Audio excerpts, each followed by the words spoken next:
ناظرین، آپ دیکھ رہے ہیں Shaukat Ali official YouTube channel اور میں ہوں آپ کا میزبان شوکت علی سینئر صحافی۔ اپنے ڈیجیٹل چینل پر آپ کو خوش آمدید کہتا ہوں اور اپیل کرتا ہوں کہ میرے چینل کو لائک اور سبسکرائب کر دیں۔ تو آج میں موجود ہوں کربلا گام شاہ کے باہر، اور آج حضرت امام حسین رضی اللہ تعالیٰ عنہ کا چہلم ہے۔ مرکزی جلوس اس کا حویلی الگ شاہ سے برآمد ہوا ہے، اور جلوس میں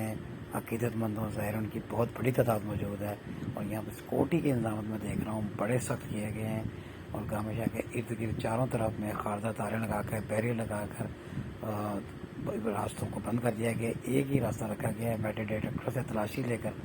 سب کو اندر آنے جانے کی اجازت دی جا رہی ہے۔ تو اس کے ساتھ ساتھ خوش آئند بات یہ ہے کیونکہ آج حضرت داتا گنج بخش حجویری رحمۃ اللہ علیہ کے عرس کی تقریبات کا آخری روز ہے۔ 982واں یہ عرس منعقد کی ہو رہا ہے، اور اس کے آخری روز محفل سماع ہو رہی ہے، حمد و ثنا اور محفل سماع کی محفلیں ہو رہی ہیں، اور یہاں پر جو رش ہے وہ بہت زیادہ دیکھنے میں آ رہا ہے۔ تو اس رش سے نپٹنے کے لیے انتظامیہ نے اس مرتبہ یہ صورتحال اپنائی ہے کہ انہوں نے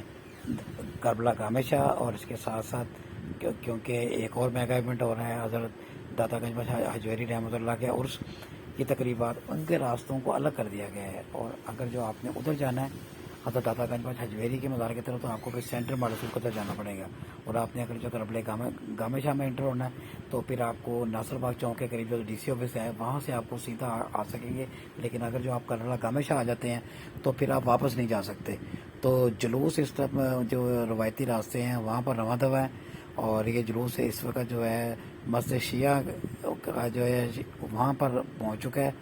اور اس میں زنجیر زنی کی جا رہی ہے، اور جو شہید کیے گئے علی رضا کا جھولا بھی یہاں پر دیکھنے میں آ رہا ہے، اور زائرین نے سیاہ لباس پہن رکھے ہیں